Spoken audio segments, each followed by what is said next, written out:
Hei, jeg heter Nina, dette er mitt syrom, og velkommen til serien min Nina Syrom.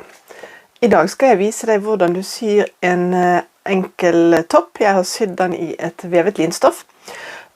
Mønsteret har jeg funnet i hefte nummer 325 fra Lutherlo, og det er den modellen som heter 24. Jeg falt sånn for den så enkel ut, samtidig som den har en sånn liten snurping nede i siden som på en måte gjorde hele toppen. Så jeg skal vise deg hvordan jeg har tegnet ut mønsteret, og så viser jeg egentlig kjapt mer å forklare hvordan jeg har sydd den sammen, fordi at sammensyingen var så enkel. Mønsterdelen er 2 rektangler med belegg på hals og rundt ermene og opplegg nede. Så det var på en måte ikke noe vanskelig punkt, det kommer du til å se hvis du syr også. Så dette har jo faktisk vært en sommerfavoritt. Og jeg tror faktisk at dette er et av de mønstrene som jeg kommer til å lage opp i flere forskjellige stoff. Og jeg kommer til å prøve meg på en variant med ermer også. Det er jo veldig greit når jeg først har laget mønsterdel og vet at de passer. Da liker jeg å bruke de flere ganger. Men da går jeg i gang med det. Det første du må vite er at hvis du skal bruke dette Lutherlo-systemet, så baserer det seg på 2 mål. Det er bystmålet ditt, altså brystmålet ditt, og det er hoftemålet ditt. Og hoftemålet, hvis du har litt romslig mage, så kan du godt ta det litt på skrå, sånn at målet blir litt større enn bare hoftemålet ditt. Så tegner du altså ut mønsteret fra noen sånne små figurer. Jeg skal vise de her, hvor små de faktisk er i forhold til hånden min. De er kanskje 4,5-5 cm høye. Jeg skal legge et bilde også. Og basert på det, så bruker du altså brystmålet ditt fra livlinjen og opp når du tegner, og så bruker du hoftemålet under. Og det betyr at allerede når du tegner ut mønsteret ditt, så korrigerer du hvis du har en kropp som har forskjellig størrelse på målet dine, at du er en størrelse oppe, en nede og kanskje en helt tredje i livet, som du da justerer og eventuelt med innsnitt. Så det skal jeg vise dere nå, og hvordan det ble til slutt, det har jeg også vist. Jeg er veldig fornøyd med den toppen. Da går vi i gang. Når jeg tegner ut mønstrene mine, så pleier jeg alltid først bare trekke ut og få en liten indikasjon på hvor jeg skal plassere mønsteret mitt. Så akkurat nå, så bare sjekker jeg at jeg kommer innenfor på arket mitt, fordi at mønsterpapiret mitt er 57 cm bredt. Så jeg sjekker på en måte de 2 lengste målene på den ene siden, sånn at jeg ser jeg kommer innenfor. Og jeg har tatt en kopi av originalen. Jeg bruker alltid kopier.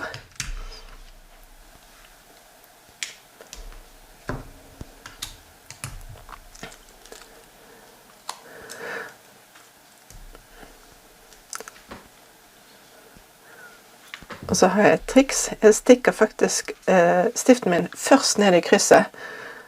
Og så finner jeg målet på målbåndet, og så setter jeg det fast, for da treffer jeg midt i. Og jeg har bare for vane å begynne fra og med liv og opp, så jeg begynner med brystmålet mitt og merker meg ut. Og du merker på samme siden av målebåndet som stiftene. Så du går altså rundt hele mønsteret, prikk for prikk.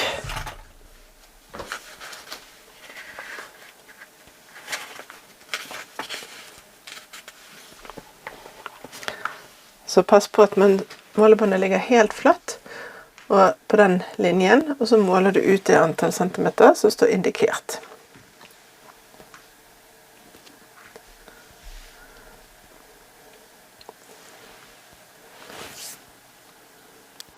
Jeg går over i fortefilm akkurat nå, fordi at jeg gjør bare det samme rundt hele.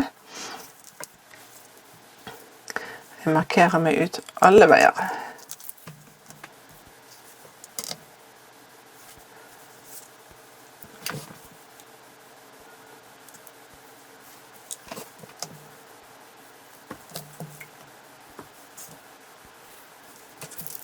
Så tegner jeg opp alle strekene rundt og forbinder de med linjal.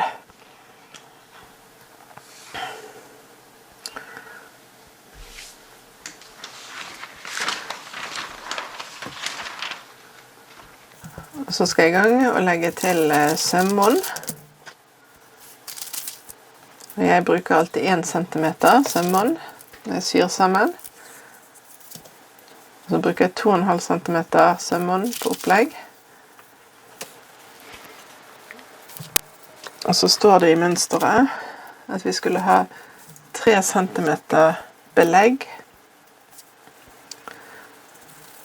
rundt ermene og i halsåpningen.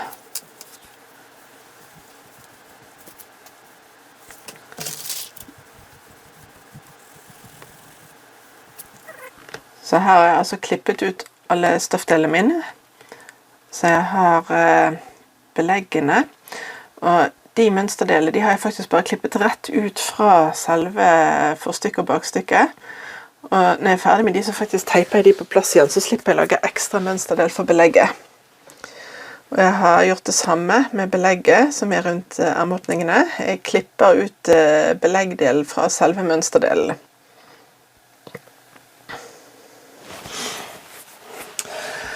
Og her er det lille belegget som skal være til spletten nede.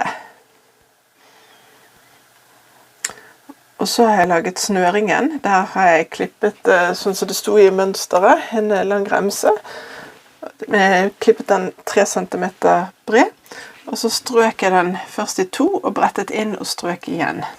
Så der syr jeg bare en lang søm, og så setter jeg faktisk en knut i hver ende. Og lommen har jeg også strøket inn, så jeg kommer til å kaste over den, og så syr jeg den fast. Så da går jeg i gang og syr sammen. Jeg begynner med å sy skuldersømmene, og så gjør jeg det samme på belegget, og så syr jeg fast belegget i halsen. Så tar jeg sidesømmene, syr sammen belegget til ermåpningen, og syr fast belegget. Jeg har faktisk sydd ferdig hele toppen nå. Det gikk altså så raskt. Jeg har sydd skuldersømmene og kastet over. Jeg brukte en overlokker, men du kan fint bruke en zigzag. Jeg gjorde det på begge skuldrene, og gjorde det samme i siden. Så sydde jeg belegget til halsen rundt, kastet over, og sydde det fast rundt hele halsåpningen. Så klippet jeg hakk i sømmene. Så sydde jeg sømmene fast til belegget, altså en understikning. Og så har jeg sydd belegget fast til toppen for hånd. For det kan du fint gjøre med en symaskin, men jeg vil ikke ha noen synlige sømmer. Og akkurat det samme gjorde jeg rundt ermen også. Nederst også brettet jeg inn 2 ganger, og faktisk la opp for hånd, sånn at du ikke ser noen sømmer på utsiden av denne toppen.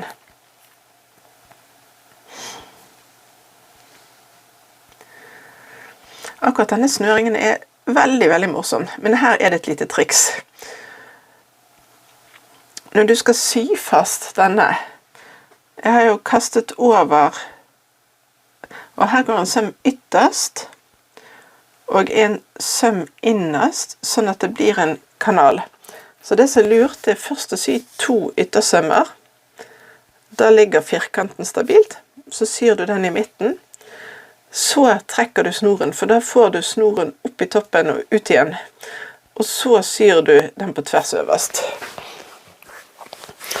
Jeg har bare latt overlockkantene være ut, men nederst er brettet inn, sånn at du ikke ser det fra forsiden. Når alt var ferdig, så tok jeg på meg toppen for å finne riktig lomplassering.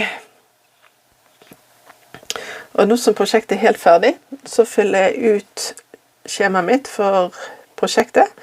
Og det kan du laste ned gratis fra nettsiden min, ninasyrum.no. Jeg legger inn dato, mønster og hva målet jeg har brukt når jeg tegnte, og hvilket nummer mønsterdelet har. I tillegg noen kommentarer. Hei, har du fulgt meg helt til nå? Det var veldig hyggelig. Jeg håper at du har lyst til å fortsette å følge med, at du følger meg på Instagram og her på YouTube, at du abonnerer og setter på den lille bjellen, sånn at du får varsler neste gang jeg legger ut nye filmer. Så ses vi snart. Ha det bra!